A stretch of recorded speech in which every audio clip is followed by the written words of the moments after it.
ഗുരുവായൂരിൽ കണ്ണനെ കാണാൻ ഓടിയെത്തുന്ന ഭക്തർ കൃഷ്ണ എന്ന വിളിക്കൊപ്പം ഗുരുവായൂരപ്പ എന്നുകൂടി ചേർക്കും. മലയാളിക്ക് കൃഷ്ണൻ ഗുരുവായൂരപ്പനാണ്. ഓരോ ദിവസവും 10,000 ഉണ്ണിക്കണ്ണനെ കാണാനായി ഗുരുവായൂരിലേക്ക് എത്തുന്നു. പ്രത്യേകിച്ചും ഈ ഉത്സവ കാലയളവിൽ. കോവിഡ് കാലം കഴിഞ്ഞതോടെ തിരക്ക് ഗണ്യമായി വർദ്ധിച്ചു. ശനി ഞായർ ദിവസങ്ങളിലും വൈശാഖ മാസത്തിലും മണ്ഡല മകരവിളക്കിലും 1 മണിക്കൂർ കൂടുതലായി നട തുറന്നിട്ടും തിരക്ക് കുറയുകയല്ല, കൂടുകയാണ്. നാട്ടിലെങ്ങും ശ്രീകൃഷ്ണ ക്ഷേത്രമുണ്ടെങ്കിലും ഭക്തർക്ക് ഗുരുവായൂരിലേക്ക് എത്തണം. ഇവിടെ തൊഴുതാലേ തൃപ്തിയാകൂ. ഗുരുവായൂർ കണ്ണൻ ഓരോ ഭക്തർക്കും സ്വന്തം വീട്ടിലെ അംഗമാണ്. ഏതു ഭാവത്തിലും കണ്ണനെ നമുക്ക് ആരാധിക്കാം.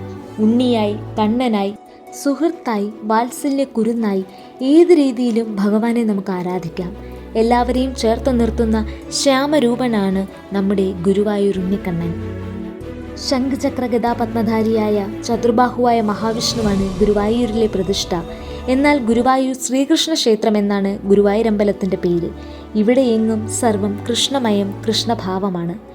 മഹാവിഷ്ണു വൈകുണ്ഠത്തിൽ പൂജിച്ചിരുന്ന ഈ വിഗ്രഹം ബ്രഹ്മാവിനും ബ്രഹ്മാവ് സുതപസ്സിനും അദ്ദേഹം കശ്യപ പ്രജാപതിക്കും തുടർന്ന് വസുദേവർക്കും കൈമാറി. ഈ വിഗ്രഹം ശ്രീകൃഷ്ണൻ ദ്വാരകയിൽ പൂജിച്ചിരുന്നു എന്നാണ് ഐതിഹ്യം. ദ്വാരക പ്രളയത്തിലായപ്പോൾ ജലോപരിതലത്തിൽ കണ്ട വിഗ്രഹം ഉദ്ധവരുടെ നിർദ്ദേശപ്രകാരം ദേവഗുരുവായ ബൃഹസ്പതിയും വായു ഭഗവാനും ചേർന്ന് ഗുരുവായൂരിലെത്തി പ്രതിഷ്ഠിച്ചു. ഗുരുവും വായുവും ചേർന്ന് പ്രതിഷ്ഠിച്ചതിനാൽ ഗുരുവായൂരായി. പരമശിവൻ തപസ് ചെയ്തിരുന്ന രുദ്രതീർത്ഥക്കരയിലാണ് ക്ഷേത്രം.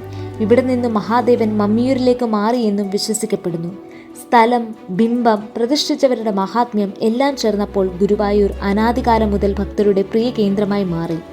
മേൽപ്പത്തൂർ നാരായണ ഭട്ടതിരിപ്പാട് 439 വർഷം മുമ്പ് കണ്ണന് മുന്നിലിരുന്ന് 100 ദിവസം കൊണ്ട് നാരായണീയം എഴുതി സമർപ്പിച്ചു. ഗുരുവായൂരിൽ വിളങ്ങുന്നത് ബ്രഹ്മതത്വമാണെന്നും അത് ജനങ്ങളുടെ ഭാഗ്യമാണെന്നും അദ്ദേഹം എഴുതി. മേൽപ്പത്തൂർ മുതൽ ചൊവ്വല്ലൂർ കൃഷ്ണൻകുട്ടി വരെ എത്രയെത്ര കവികളാണ് കണ്ണനെക്കുറിച്ച് കവിതകൾ എഴുതിയെന്ന് നമുക്കറിയാം. കഥകളും കവിതകളും അനുഭവങ്ങളും ക്ഷേത്രത്തിലെ ചിട്ടകളും ഗുരുവായൂരിനെ മഹാക്ഷേത്രമാക്കി മാറ്റി. ആ സങ്കേതത്തിൽ പുണ്യം തേടി വരുന്ന ആരെയും പൊന്നുഗുരുവായൂരപ്പൻ കൈവിടിയില്ല. ആ കുഞ്ഞു തൃപ്പാദത്തിൽ നമ്മുടെ ശിരസ് നമസ്കരിച്ചുകൊണ്ട് നമ്മുടെ ആവശ്യങ്ങൾ പറഞ്ഞുകൊണ്ട് മുറുകെ പിടിക്കുക. ഭഗവാൻ നമ്മുടെ കൂടെ ഉണ്ടാകും.